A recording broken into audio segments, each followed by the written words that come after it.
It's Wednesday, so you know what that means. Welcome back to the Wednesday Night War. Me and Prime Time here. Which you're going. This part is also going to be part of the podcast, but we're doing the Wednesday Night War here because tonight was a celebration of life of Brodie Lee on AEW TNT. Obviously, it's a Wednesday Night War, but still, this mostly review and stuff is going to be all about Brodie Lee. We're going to do a little quick rundown of NXT, but this is all about Brodie Lee here. And also the man that was there live, so you get two different perspectives. I saw it on television, and then my man Primetime was there live. So give it up for not Deion Sanders, but Primetime. What's up, y'all? It's me, the PRIME. Yeah, so Primetime, unfortunately, right now, just had a problem with his camera. But Yeah. we do have this Brodie Lee tribute thing up. I have it in my background. I make sure I Mhm. have my Sting AEW shirt on, my first AEW shirt I got for Christmas. So I'm happy about that. Okay. Okay. Yeah. And you know what's funny? Full circle, my son got it for me. Okay. All So right. it's funny because remember, my son was the one. Remember how hype I was to see Sting at Comic Con back in 2015, and I was like, I was so hyped, and all of a sudden he made Sting smile in the picture. You know, it'd be funny if he got you like a shirt that you hate, like a Cameron Grimes shirt or something. Oh Oh, that would be that'd be hilarious. no, but so it's funny that once he gets me this Sting shirt from AEW, I'm like, oh well, absolutely. And once again, I like the comfort fit. I mean, Mm-hmm. they got a lot of the fitted shirts also. So make sure you guys go to AEW shop and you guys get yourself that new Brodie Lee Exalted in Heaven shirt. All the Mm-hmm. proceeds are going straight to Brodie Lee's family, Brodie Lee Jr., his wife, and all that. They needed more than ever. So CM Punk and Mick Foley came out and said all their proceeds, where they anything they sell will go to his family, all of it as well. So I'm making sure I take some money that I have and go donate. I'm gonna give me a couple t-shirts. I'm gonna buy me the Double or Nothing DVD that had him versus Moxley for the AEW Championship. That was better than anybody had any right to be. Mm-hmm. So yeah, so I don't think because he was at Revolution earlier this year, right? Nah, he wasn't. Nah, Yeah, so this was his only pay per view almost, and he had like he had he had others, but like he had All Out. I think he was at All Out too. Like oh had yeah like a tag match, but they didn't release an all out DVD yet. yeah, but real quick, I want to say I do like the gesture because they signed his son until he's able to wrestle.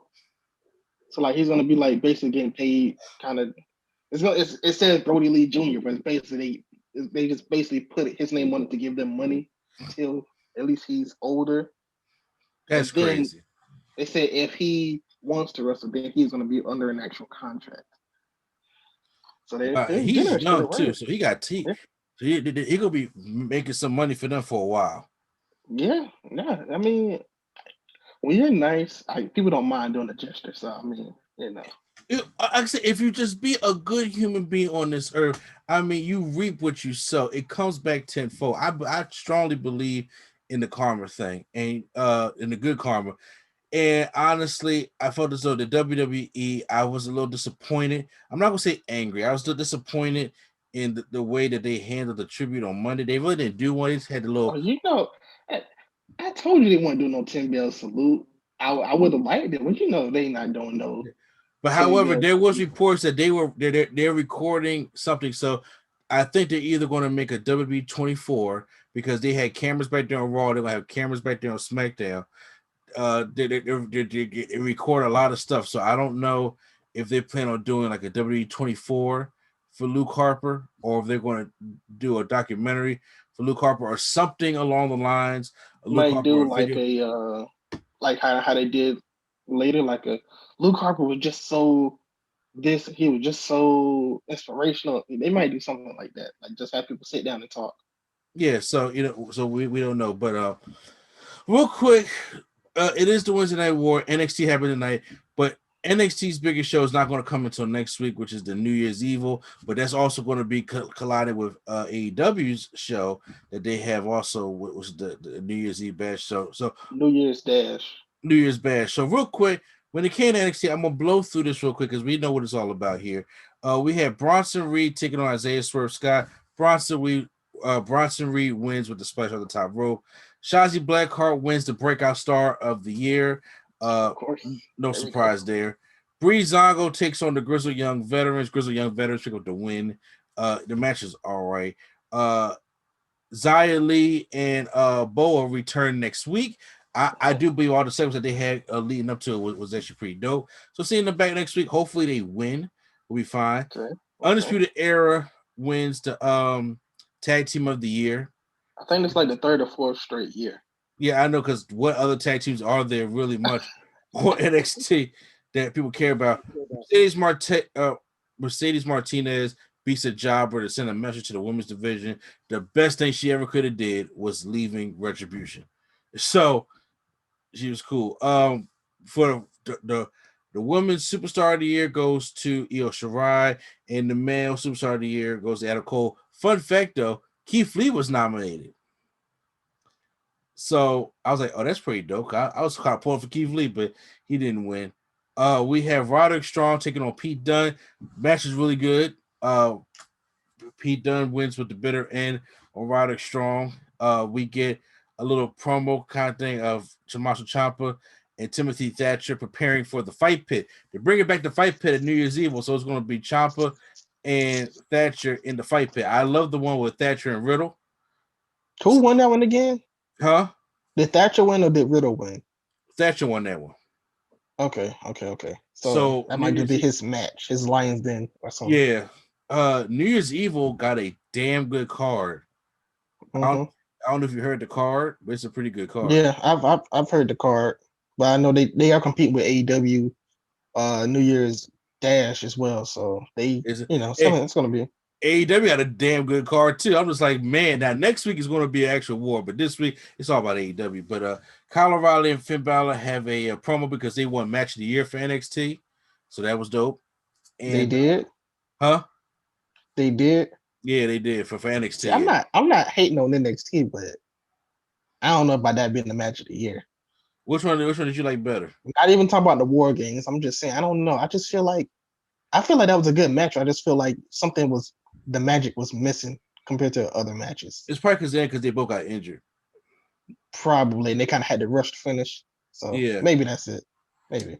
Best thing on NXT this week was there was a brawl between Damian Priest and Karrion Kross. They started at the stage, they start brawling, then they actually toss each other through that plexiglass window pad that protects the audience in the ramp. Mm-hmm. They threw themselves through that, so that was cool. Then they went over to the sound equipment, and then they both fell through some tables as Scarlett is sitting there laughing. Great brawl. If you guys haven't seen it, I recommend going back and check that brawl out. It was really dope. They should do something different though. What you mean? Because they got a match New Year's Evil. No, I'm talking about the plexiglass spot. It's all, they almost get into that territory where they kind of doing it too much too often. Gotcha. So basically, I would love to see Keith Lee pounce Adam Cole through that plexiglass. I would, but not after last week. Damian Priest just destroyed somebody through the glass. Just space it out a little bit. Yeah, Rhea Ripley and talks about the broken bond between her and Raquel Gonzalez. So they got a last, huh?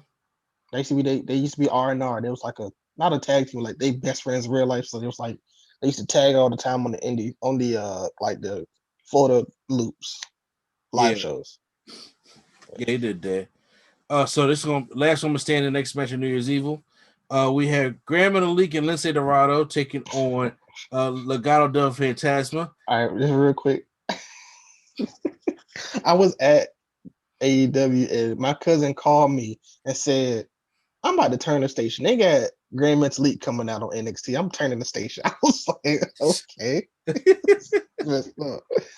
But I mean, if anybody can benefit from going back to NXT, I think Grand Mental League might be one of those people, because after the Cruiserweight Classic, he was one of those people I thought was going to do something, and then he just ended up doing nothing. So maybe he might be the one, maybe. Who knows? So I hope he'll be able to amount to something. The way Austin Theory celebrates for being the future star of the year. But he wrestled at WrestleMania. So how was that? All right. Okay. Main event, Johnny Gorgano taking on Leon Ruff for the North American Championship. And the match was actually pretty good. Leon Ruff still has one of the worst frog splashes in the business. I'm sorry, he just can't bring it down like Montez can. But Gorgano hits the one final beat on Leon Ruff. Retained the curse is over. He retains the title, celebrates with the way, and that was NXT this week. Simple. They did the awards. It was mostly like an award show, stuff like that. But this was it was all we know everybody's heart was all in one place. I actually hope that they actually destroyed them in the ratings because like I said I don't even. I was watching. I didn't. Huh? I was gonna say I wouldn't even have cared this week. Don't get me wrong. I'm not saying I care, but I'm just saying, but I want everybody to like support Brodie and his family, and, and everybody watch and turn to. I want to say because it shouldn't be about a war tonight. It should be about honoring a man. And I think both shows should have did that, but not the AEW did it the right way. And of course they were going to do it the right way because he worked for them. We start off AEW with a 10 bell salute and the whole roster. This is the first AEW death. So with it being in existence for a year and everything, they finally got they I don't say they finally got their feet wet, but I'm saying, but it's the first death that they experienced, and then Brodie Lee's wife and son was out there, and her holding him as the bell was going on, that hurt me. Trying to console your child because they lost their parents, especially at such a young age. That's that is so heartbreaking. When this happened, it reminded me this whole show had that Owen Hart Eddie Guerrero feel. Okay. Where it was like this man he touched so many people all across the wrestling industry and wrestling business that nobody could say a bad thing about him. And that's how I felt when it was like about Owen Hart and even Eddie Guerrero. Even when Owen Hart broke Stone Cold's neck, Stone Cold still had good things to say about Owen Hart. So the whole night, just real quick. So the I don't even know what you would call this, but the something, whatever it is in me, wants to be petty and count out that they didn't do 10, they did 11. They definitely did. I heard the say that. I was okay. I think what happened because every time they do a bell salute type of thing, I always count it for some reason. It's like in me to do that. And then when they hit it and you hear people start cheering, I think the guy was like, "Did I do 10 or did I do 9 just to be safe?" Doom, like that. That's what happened. I was like, that's definitely 11, but okay, all right, cool. It is. Excuse me. So we start off with a 6. First of all, the whole night is Dark Order, and I'm gonna tell you about this. Y'all have heard me on Wednesday night. Will always say the Dark Order sucks. I don't like the Dark Order. Tonight I was all for the Dark Order. It's weird though because like on BTE, they're like the main event of BTE. They're just entertaining and they show their personalities.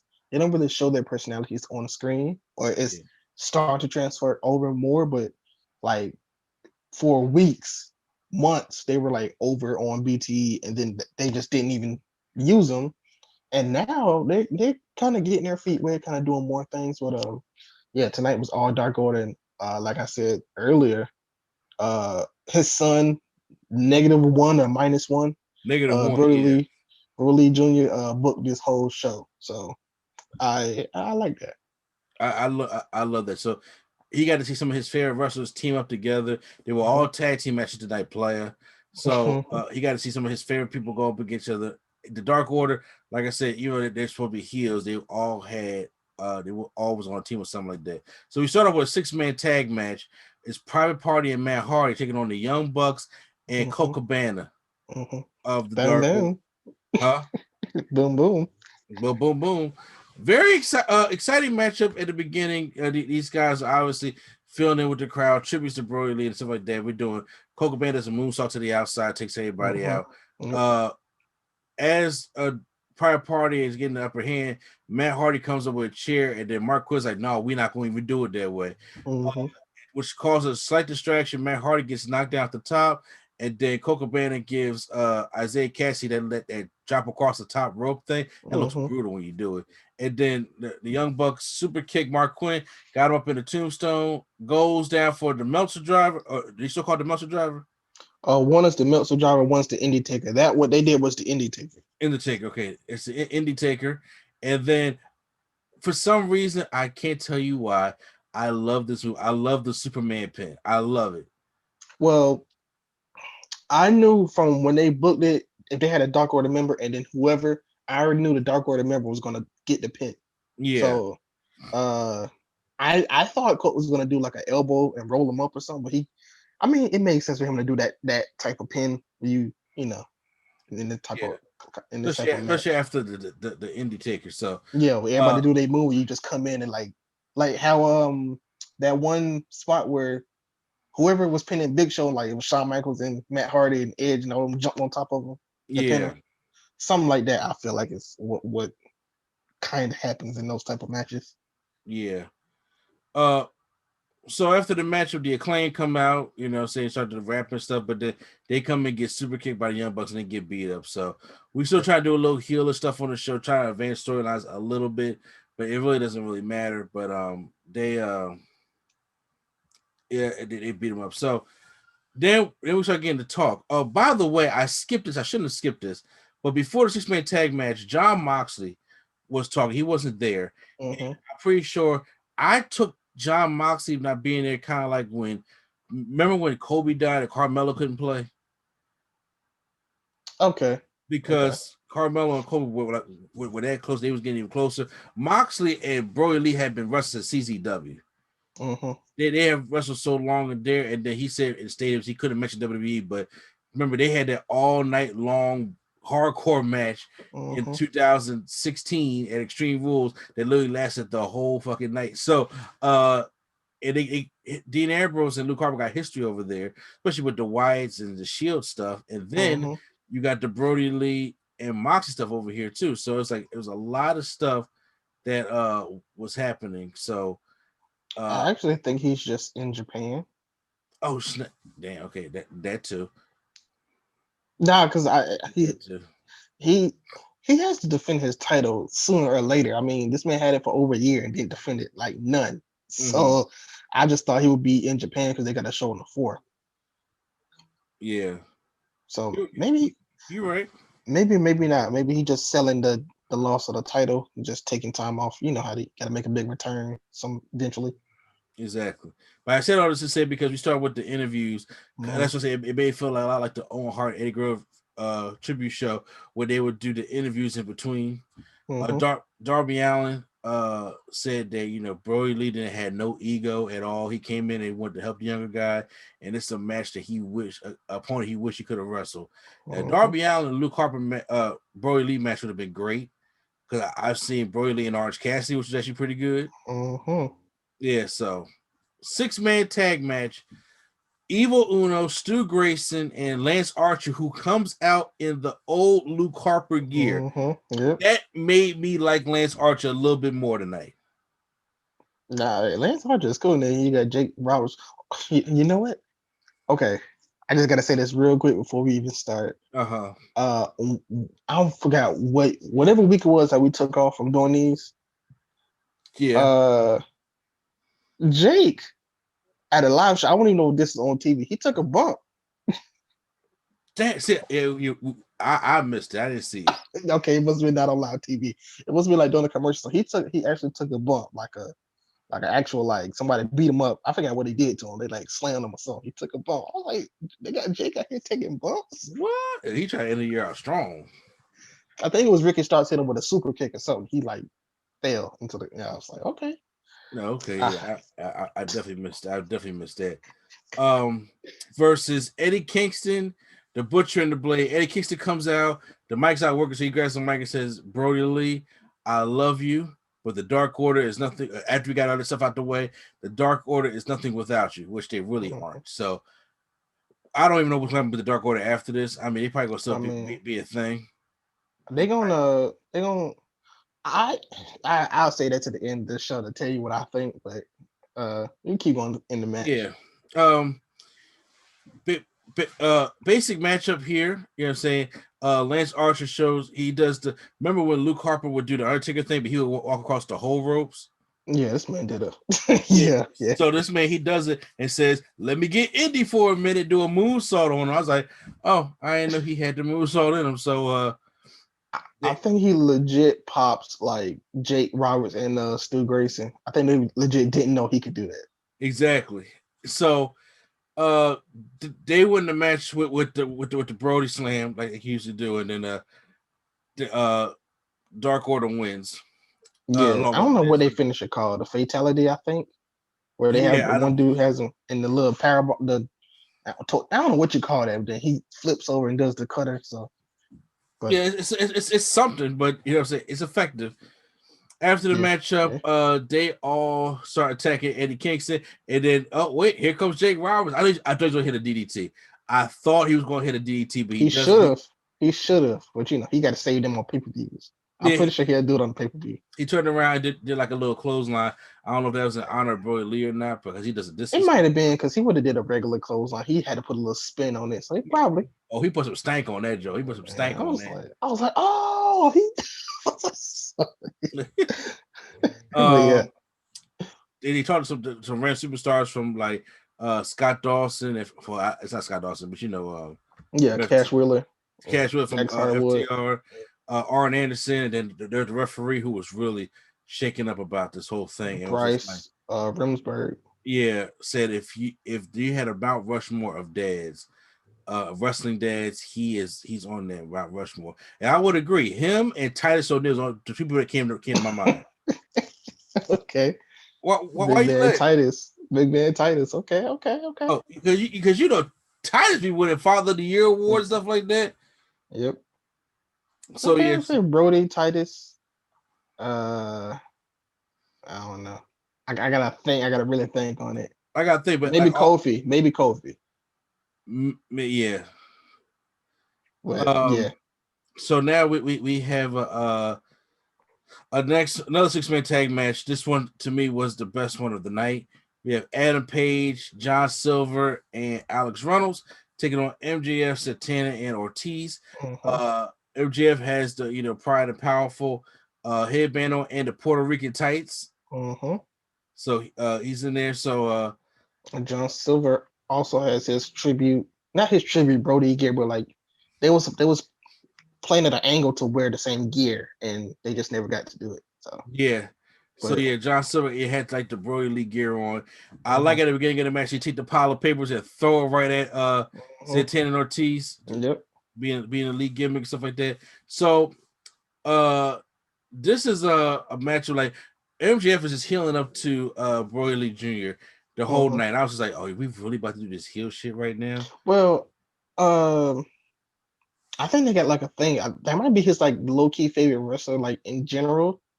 Because like every time Brodie Lee's doing like the AEW podcast, whatever, MJF will interrupt and say, "I hate your kid," and then just leave. So they'll be on Zoom. He'll come to Zoom, say, "Hey, Brodie, I hate your kid," and then leave. So they got like a little friendship thing going. Yeah, well, I'm saying so. Like I said, it's it's the healing them. I was like, but you know what? This kid better get a payoff. That's all I was saying. I'm like, you ain't gonna do this, and I'm celebrating my dad. I ain't gonna get no payoff. Then all of a sudden, we see Big Red, aka Eric Rowan, come and make his AEW debut. I think that's a one-time thing. Well, I'm about to say because I don't know if he's still with WWE, if he's not with WWE anymore, or whatever the case may be. No, he got fired, and everybody else got fired. Oh, that's right. Okay, so I mean, he may come. I mean, he may be new. Oh, I'll say it for later. So he comes and starts beating up Warlord, and it goes to the back. MJF goes to the front, takes off Evil Uno's mask, and he's hiding. They try to spit on and everything like that. I'm like, this dick. And then, but no, they get him a mask, and then he takes a kendo stick and hits him right in the head with the kendo stick. I thought that was cool. They go back, and Then they just destroy. I think they just destroy him. Then they just hit him with like 3 finishes in a row. Exactly. Hit the Brodie bomb and everything. And then John Cena makes the pin. They win the match. He's visibly emotional in the ring. Mm-hmm. He's crying. They had to like help this man up. Rowan comes back. He's crying. Let me tell you something. Seeing Rowan cry, and I'm just like, and he had this sign, and his sign was just like, it's not, I know you're going, but it's not gonna be forever. I'll see you down the road. It breaks my heart. It breaks my heart. And you know what? It's funny because I'm seeing another side to these guys I've never seen before. Because Prime, me and you have made fun of them before. We made fun of the Bludgeon Brothers and everything like that before. But you could tell that he truly cares about that guy. Yeah. And they was crying and everything like that. So I'm just like, it's not goodbye. See you later. And I truly believe that. So it was an emotional moment. I felt that lump in my throat. I felt my face getting hot, and I was just like, okay, you can do this. You can make it through the show. Come on, but before the waterworks come on. Eddie Kingston is there to make his statement, stuff like that. How he used to make fun of his jacket, look like Harry Potter, stuff like that. So but he said, this is not the end. When it comes, as your memory keep living on through your kids, you will never die. Now, of course, I know Eddie Kingston is like a Catholic or something like that. So of course, see him down the road as well. We get Britt Baker, Dr. Britt Baker, DMD, and Penelope Ford versus Anna Jay and a friend of her, because Anna Jay's part of Dark Order, but her friend is who's a friend again?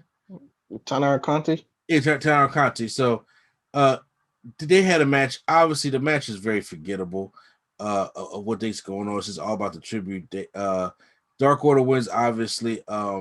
In the ring, Britt Baker was saying all about how everything was rigged against her, and then she gives a Big shout Rig. That's his nickname. I like that. Yeah, Big Rig. So she said it's been a big rig, but the Thunder Rosa don't care about no tribute. She come out there, she started beating down on Britt Baker, so we're still kind of advancing that storyline a little bit.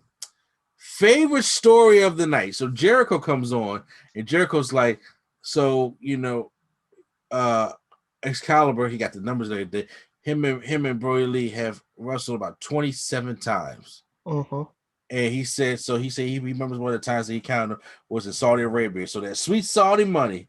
And he said, I think that was the trip. That was the first time then. The Greatest Royal Rumble. The Greatest Royal Rumble, that's when Jericho was there, yeah. And he was like, there's something on my ceiling. He took like a sticker or something like that. It was really bothering me. So he comes in. He's like, yo, man, what is that sticker? He said, that's not a sticker, man. That's an arrow. That's the arrow pointing to the direction of Mecca. And he said, to Mecca? He said, yeah, you didn't know that? He said, no. He said, everybody knows it. He said, I didn't know that. That is like a Jericho thing to do, like Jericho to be open and honest about that, because he said he just had so much knowledge and was willing to learn about everything, especially hearing the stuff I hear from all the wrestlers and Big E and all stuff like that, that he's he learns and educates people like that. So he said, yeah, because like I said, I have a couple of Muslim relatives. They do, you have to point the way, of the Mecca. That's when you pray and things of that nature. So you'll say for Jericho not to know that, old Canadian guy, he's like, he taught him something new. So he's this kind of guy that he was, and he was still a good wrestler. So I appreciate the words from Chris Jericho. Very touching, and it really meant something. Main event 6-man tag match that definitely -1 Brodie Lee Jr. booked. We got Cody Rhodes, Orange Cassidy, and 10 taking on Team Taz, which of course we already know. Cage. I was gonna say, just real quick, even though the Dark Order came out like 5 or 6 times, I didn't hate it by not one time. Like I felt the same way. I was like, they all came out to do their little pose, and the member that was called up goes out there and do this. And first of all, I thought Brodie Lee got like 2 sons, one is older and one is younger. Yeah, Brodie Lee Jr. is 8 and the other one's like 2. Oh, okay. See, I thought it was different, because I thought 10 was like a part of his family too. No, 10 is just somebody that he handpicked. to be in AEW in general. He's Gotcha. handpicked Okay. them to be in the company. Yes. Well, I mean, Tank got a massive physique, and and I was just like, this guy. This is the first time I ever really seen 10 like in action. Yeah, So, because I forgot who he wrestled Moxley and it broke his arm, broke his like shoulder, like for real, like his bicep. So this match was good here. We get everything the kid loves. We get the Orange Cassidy, lazy kicks and going up against Powerhouse Hobbs and all that. So so it gets the crowd laughing. Cody gets his entrance as usual. I was like, of course on the tribute show, Cody got to call there. What you got to call there? Yeah, So, I was like, I'm just thinking like, is this necessary though? Every week to have the WrestleMania entrance every week, and it's not even like you can change it. Like you already come out the ground, so you can't even do that in the WrestleMania entrance. You can't come out the ground. You got all these fireworks on. What's there? You got the camera coming from the sky, like. Yep. You got everything, Cody. You're right. So, but the match the match was dope because the main event. I like how they did the main event. Of course, they gave 10 the pinfall after Cody hit the crossroads on who did he pin? Ricky Starks. I think so. Yes. Yeah. And then so they're in there celebrating, but I was like, we got 10 minutes left. So what's going on? So they're getting ready for the real tribute. This is when wait a minute. Am I missing something? I thought Darby and you're right. Okay, so at the end of the matchup, Team Taz starting to beat down on Cody, Orange Cassidy, and 10. But then the lights go out, and then we see Darby Allin coming down from the stands. I was like, I like Darby, but Darby gonna make me run off. I'm sorry. Then the lights go out again, and then Tony Schiavone, everybody was calling Sting before it happened again. Sting comes down. You can see him in the door. That's why. Exactly. Yeah. And then, first of all, okay. So what do they use? Is it like artificial real snow there? Would it be snowing? Yeah, it's like confetti. Yeah, because it was falling on the camera. It had like a little water residue, and I was like, "What the hell? They get a snow machine with like real snow?" It's like a smoke machine, but with it's like a smoke machine, but they got a setting on it or something. Yeah, and so I thought that was dope. So they come out to the ring, they clear the ring. You just see an image of Taz, Team Taz on the stage, and then you have Sting and Darby Allin in the ring. So I thought that was cool. Yes, what happened. It was just weird. It was just weird to me because they had like they had Cody, Sting, Darby, 10, and Orange Cassidy standing tall. I was like, why does 10 and Orange Cassidy care about Team Cass? Just be standing tall. I'm about to say, look, it's all for Brodie Lee Jr., man. That's what he booked. So when we get back, boy Cody in the ring. So he want to let you know that Brodie Lee was a wonderful man. He really was. And all the love that we have seen from all wrestling companies for this man, he was touched and he touched everybody.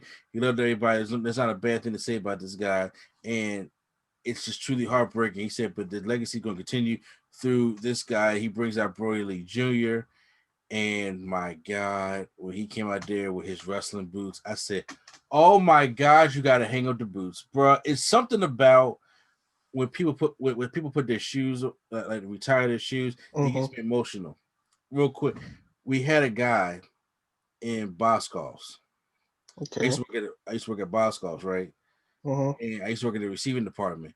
And anytime somebody left, we would take their shoes and throw them up on there's a pipe that we had up on the top of the ceiling. One guy got killed. That was in our department. And his family came by with his shoes, and we tossed them over. And then we had another guy that left to leave the state, and we tossed his shoes over. And it got me emotional. I don't know why these shoe things get me emotional. Okay. But when his son put his shoes down in the ring, I was like Lenny Williams, man. The water in the whelms of my eyes was there. Like if I blinked, the tears was coming down. You You know that feeling? Yeah. When you crying, but the water is right there. It ain't running down your face just yet, but if you blink, it's coming down. So If you turn your head too fast. Say what? If you turn your head too fast, they'll probably come out. Exactly. That's how it was. Like it was overflowing, and I was just like hanging. And then he put the bandana down, and then Tony Khan comes out, and then he And just real quick, reminds me of, I don't know if you ever seen this video, but the actual Brodie had this same thing. he had what? He actually had the same thing. Bruiser Brodie. Yeah. They had him and his wife and his kid come down and put the boots down the same way. So, people have been comparing Brodie Lee to Bruiser Brodie for a while. Mm-hmm. It's amazing how much similarities that they have, and untimely deaths they have too. When Tony Khan comes down and he says, with all due respect to Cody, but your dad was one of the greatest TNT championships, so you are going to be the TNT champion for life. They are retiring that title. They gave it to Brodie Jr. and they're going to come up with another title. I mean, it's still going to be TNT title, but a different look. First of all, I gotta say, first chance they get to get this design out of here that everybody hate, get it out of here. We don't get it out of here. Oh yes, a chance to change this. Yes, get it out of here. They gave it to. So he's sitting there with the suit on and the mask, and I'm sitting there just like, don't blink at all, because these tears are gonna start running because it's so heartbreaking. And you see his wife over there just crying. I'm just like, my God, you lost your dad. You lost, young guy, best friend. He just like you lost your dad, and I mean, it hurts. I don't know what's like to lose a parent. I haven't lost my parents yet. You know what I'm saying? I've lost other people and people close to me, from family and friends. I'm saying, but when it comes to losing like a parent, especially being that young, you know what I'm saying? It's just hurtful, and then they have a nice video package of Brodie Lee, and then they don't care about nothing. They ain't just AEW pictures. They got that was like we'll you still so that we'll just pay for it. Exactly. Like what the fuck ever. If Vince gave us a hard time, it don't fucking matter. We gonna do it. They show a picture of him and Big E and the Cesaro, stuff like that. All people that's in WWE, they just took all pictures. I was like, that's what you're supposed to do, man. Even with the titles too. Say what? Even with the actual WWE titles, they took pictures. Exactly. It ain't about money all the time. It ain't about legal rights and all stuff like that. It's like that's just greed. So like that. It's that this man has died, and he has made an impact all over the world where he's been at in the wrestling world, and this is the time right now that you can honor him and honor all his friends, because it's not fair that if you got friends in another company, they can't talk about it so much, or they're limited. But then it's like, okay, we can do all this on AEW, so yeah, put the pictures in there. I don't care. And that was the AEW tribute show. Tony Khan said that whatever song it was, he bought the song. So like, if it's shown in the replay, or whatever, it's not going to be a different song, a copyrighted song. He bought the song so that forever it will play with that tribute. That is how it should. See, that is how you do a necessary tribute, because when you deal with a guy that's that nice, and you deal with a guy who has given you his all, and a guy that just you have nothing bad to say about him, you want to make sure him and his family are well taken care of. And like I said, this is their AEW's first death, so it's hard for them. But the show gets a round of applause from me. That was one of the best tribute shows I have ever seen produced on a wrestling set. I have seen the Brian Pillman tribute show, which I know I was watching. I've seen the Owen Hart one. I cried. I've seen the Eddie Guerrero one. I cried. I seen the mistake of the Chris Benoit one. You know, say because that was supposed to be a tribute show. So and then I see the Brodie Lee one, and it just hit on all cylinders. It really did. And it'll hit you right here in the feels. So it's really not about who won for the week. It doesn't matter. Everything's going to AEW this week and make sure you guys check AEWshop.com, which I'm going to do once I get off this call, and I'm going to make sure I buy me some merch in honor of Brodie Lee, and so the proceeds can go right to his family, because it got to be hard when you lose somebody this young, and all of a sudden it's just you're not prepared for that. He may have health insurance, he may have a will, whatever the case may be, but you're still not prepared for it. And, so I want to be able to help out any way I can. So, guys, that was the Wednesday Night War. It was a heavy week, but I'm glad that they got it out. I want everybody to go out there and have a safe and happy New Year, and join us next week when we're back full swing for obviously the New Year for New Year's Evil, and then as they clash it with the AEW show, it's gonna probably be a long Wednesday Night War next week. So buckle up for that one. But once again, this is NCAA place to be chosen understanding and not Deion Sanders for prime time. All right, y'all. All right, y'all. And if you listen to the podcast, continue. But if you just watch it on YouTube, we are out. Rest in peace, John Herbert, aka Luke Harper, aka Brodie Lee.